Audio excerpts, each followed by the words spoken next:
going? Where are you going, Tala? Stay there. She's scared.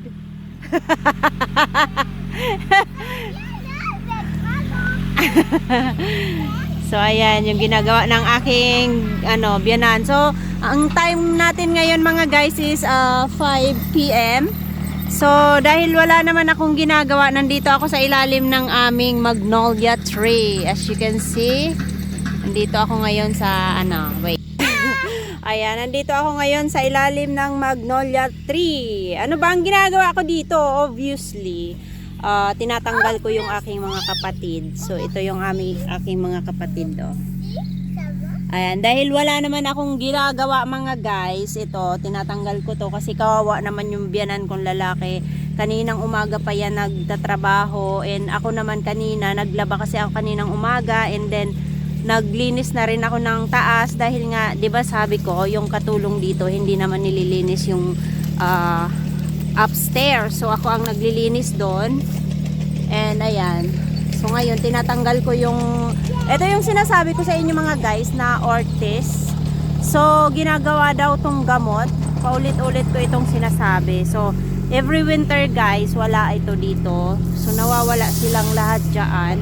Nagiging ganito sila nagiging ganyan siya pag winter. And after that, pag malapit na ang summer, ayan, lalaki yan dyan pag pinabayaan mo yan. So kahit anong tanggal mo dyan, kung saan silang area natutubo, bumabalik sila dyan. Kahit sunugin mo pa yan o talagang bumabalik tong mga halaman na to. So ang kinagandahan nito kasi pag patubo pa sila, hindi masyadong makate.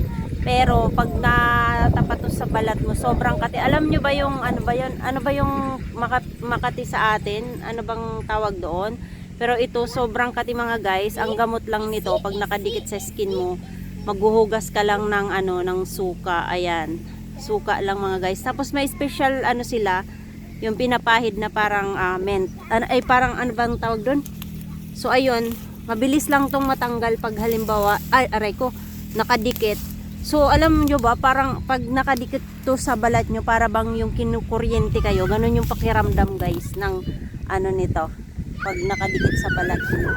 Tapos yun nga, special to, gamot. Ginagawa tong gamot mga guys. Mag-search na lang kayo, ortiz. Hindi ko mabanggit yung niya. So hindi maganda yung gloves kung gamit ngayon mga guys. Tingnan nyo, saglit lang. So ayan, ganyan siyang itsura niya. Papalit ako guys ng gloves kasi lagi akong sa kamay. So hindi gaano. I gonna change the gloves, Tala. You stay there because my gloves is not right, is not good. So ayan na yung Tingnan nyo guys ito laging dinidiligan to ng every tapos ayan green na 'di ba? Dati walang green yan. So yung mga kahoy na dineliver dyan nandun pa. So magpapalit ako ng gloves. Ayan guys, tatanggalin ko pa yan. Ayan. So hindi maganda yung ngayon, yung tubo ng mga halaman. So ito yung parang dito, sunflower. Lahat yan magmumulaklak. Papalit ako ng gloves. Kasi manipis yata yung nakuha ko guys. So dito lang ako nagpapalit ng gloves. Ayan. Mga gamit ng So ito medyo makapal to.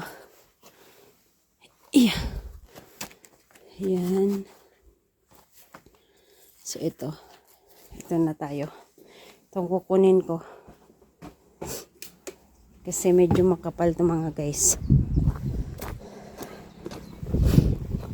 Yan.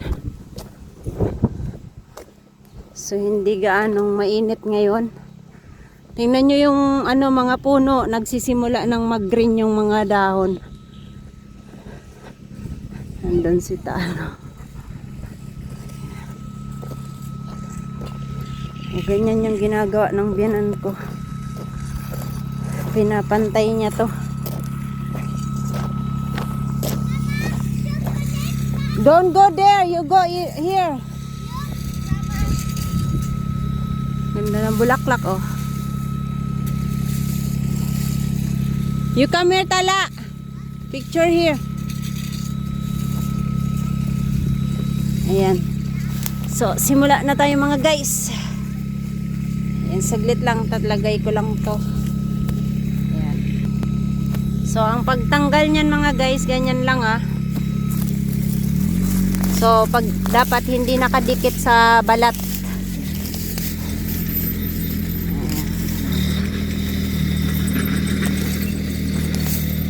Ayan.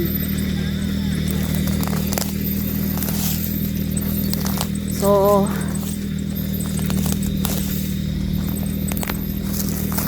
parang makapal yata yung ko, hindi ako makahawak. Makapal yung aking gloves. Hindi ko mahawakan maigi yung damo. So, every week naman guys, tutubo naman to uli.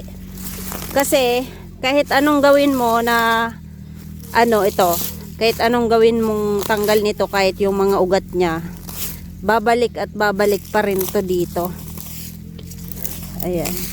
Tapos, ang kalaban ko din dito mga guys, tuwing nagtatanggal ako ng ganto, maraming dito. Yung para bang parang alakaak ba yun? Parang Tapos, yung mga escargong maliliit.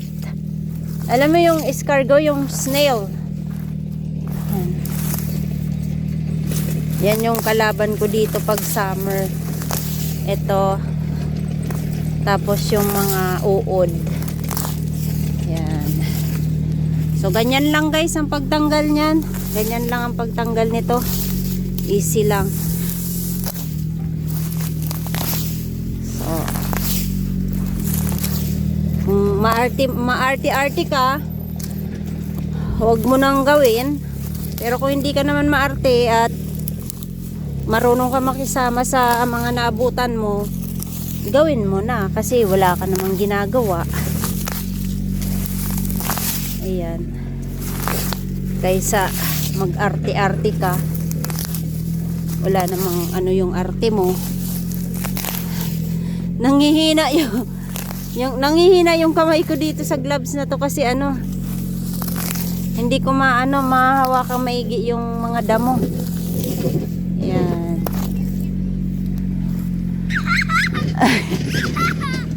Naglalaro yung anak ko doon.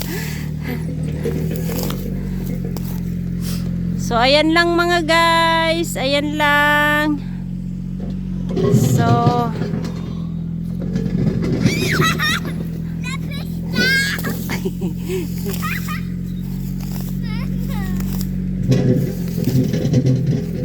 yeah. So, ganito ang buhay dito sa probinsya. Yeah. Yeah. Tsaka dito, hindi mga marte ang tao dito. Ayun, ito yung sinasabi ko sa inyo guys, oh. Ayan, oh, yung mga ganyan, oh, yung malaki siya, tapos liliit. Ayan, oh.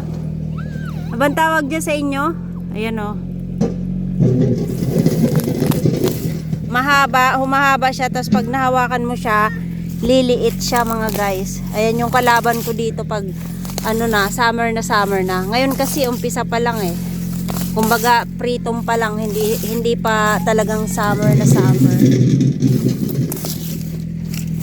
Ayan.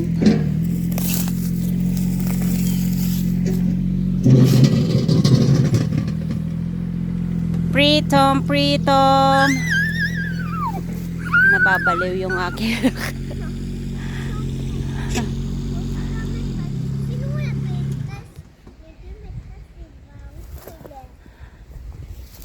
ano kayang ginagawa niyan?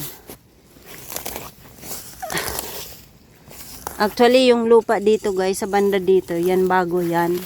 Kasi 'di ba sabi ko sa inyo, trinabahuhan pa lang to dati.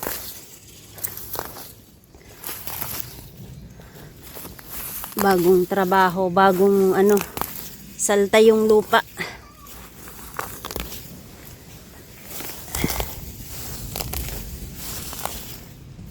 So nananahi ako sa sa taas, kaso nakita ko yung biyanan kong naggagawa dito sa labas. Sabi ko, tutulong ako habang hindi mainit. Yan.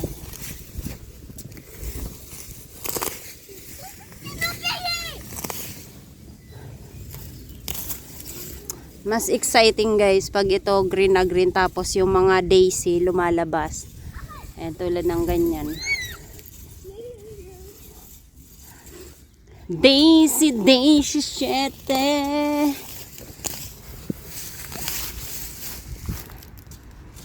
So, ayan lang. Bye-bye mga guys. Bye-bye na. Yan. One more looks in this. Tingnan nyo naman kung ano yan. Oh. Ganyan yung itsura niya mga guys. Oh.